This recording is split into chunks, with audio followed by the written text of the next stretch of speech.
All right, hey everyone. I want to talk today about abortion. So thank you for joining my channel. So yesterday I was out and about and I saw this girl hanging around with a couple guys. Looked like they're all homeless, and then kind of ran into those guys myself in a different situation. So I was looking at this girl and thinking about myself years ago. I was like, that was you almost years ago.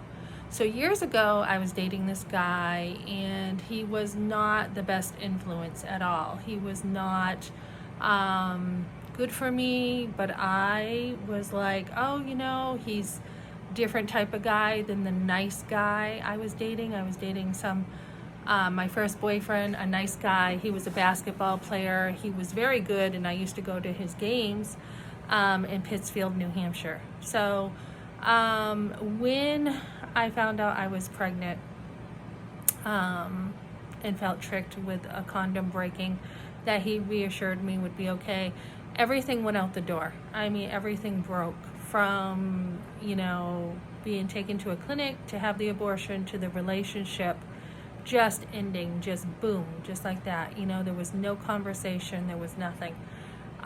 Really, after one time of being dragged to his house, which I didn't really want to talk to him because I was mad. And so I went out with this bad boy, and he was bad. He was into drugs and everything.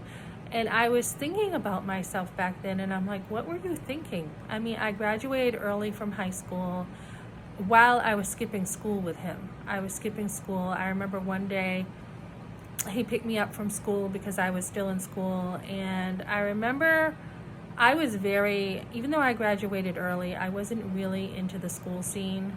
By that point, I was more interested in my own social life, etc. And I remember he came by and he let me know he was at the school, and we were walking out. I was walking out because I met him there, and behind me, I don't even know who it was, one of the school teachers or the principal or someone was like, they didn't know who I was, luckily, but they're like, hey you, get back here.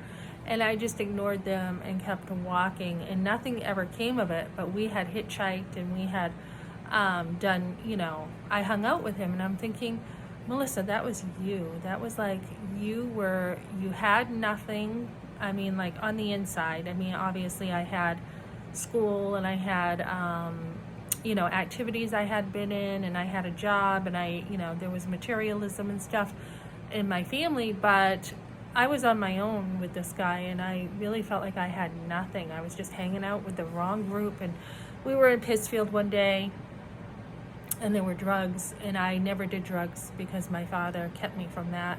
He told me if I ever did, he'd kick me in the butt so hard I wouldn't be able to walk. And that's pretty much all it took.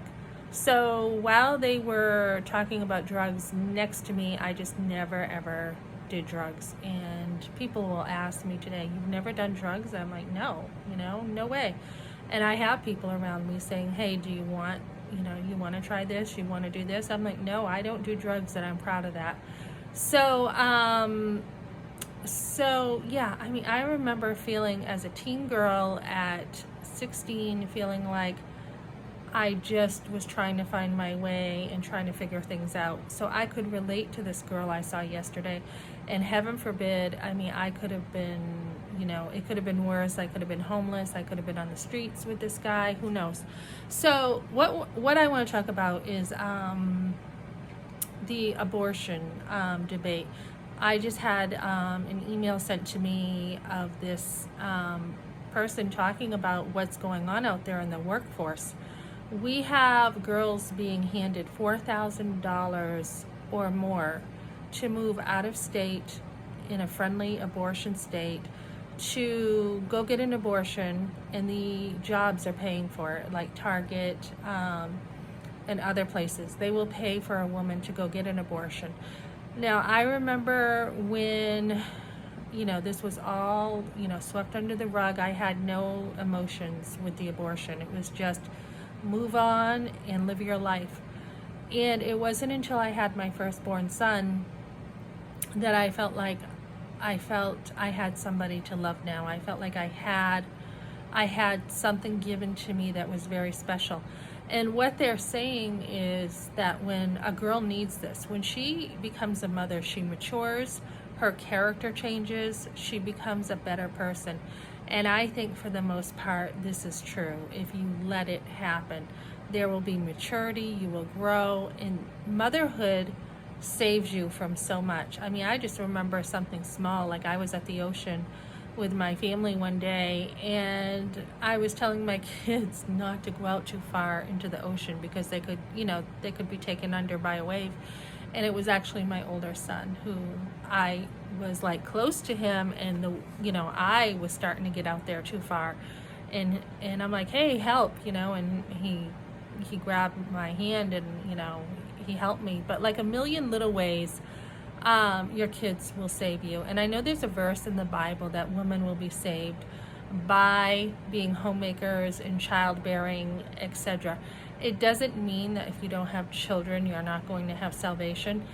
But I think there's some truth in that verse. I think the more you are dependent upon your husband, the more, for the most part, I'm not talking every situation, the more you are at home, you stay out of trouble. I used to have a neighbor, this older man would say to me, when I would go do errands with my kids, he'd be like, oh, you're off gallivanting again, aren't you?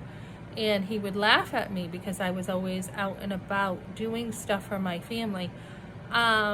But that's not the same as just going out and partying and everything. So I really think being a mother saves your life in a million ways. You have somebody else to live for. You usually want something better for your kids. You usually want them to come to know God. You usually got a lot going on there. And somehow when you're not out all the time too much, other than doing something purposeful, you are saved from a lot of headaches. And you're learning about your children. You're learning how they develop. You're learning. So when we see these women who are being offered abortions instead of staying in their workforce and making less money, they're making what, $4,000 a month or something, some of these girls, and then the companies offer like $4,000 for an abortion. It looks like in the long run it's cheaper to have an abortion, but that's not true either, because if you stay, $4,000 is a lot. You can, if your husband, I think a lot of these girls are single, but even if you have a husband who's working, you can get very frugal and make it. But even $4,000 by yourself and being pregnant, that is still a good chunk of money to make it on your own. That's like your rent is what? You can find a place for $1,400. You can get all the medical care through Medicaid, all your needs through food pantries and WIC. You can make it. So we complain that it's not fair that these women are getting $4,000, which it's not. But also, the better reward actually is to keep your baby, first of all, and be frugal about it, because that is the bigger reward in the end. It doesn't matter, even if you did, even if you pretty much can raise a kid on very little, but even if you did have to spend more money, look at the long run in the terms of what you have. So that's what I got for now, ladies. I am on my way to an interview for a second job because the other job wasn't working out. And I'm also taxing up to a place that is going to pitch in for some rent again this month because I have a job loss. And these are the type of things you can do, not just get help, but you can work and get help too. So it doesn't have to be either or. It doesn't have to be, oh, I gotta work, or oh, I have to stay home. You can actually be very creative with your finances, which I am. And you can do a lot of different things. So you don't want to put yourself in a box. And I think we still have that box thinking with abortion. We still think, we have this mentality from like the 70s, like women either have to work or they have to stay home. There's a lot of different things you can do, and I think women are strong enough to understand this with mentorship and get creative.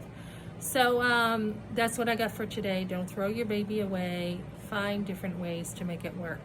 And like I said, there are a lot of jobs out there. You know, like I said, I'm on my way to an interview. I also had somebody offer me work at night yesterday. I had someone offer me work today during the day. So there's always opportunity to keep on working and build your skills up. So thanks for joining me, ladies.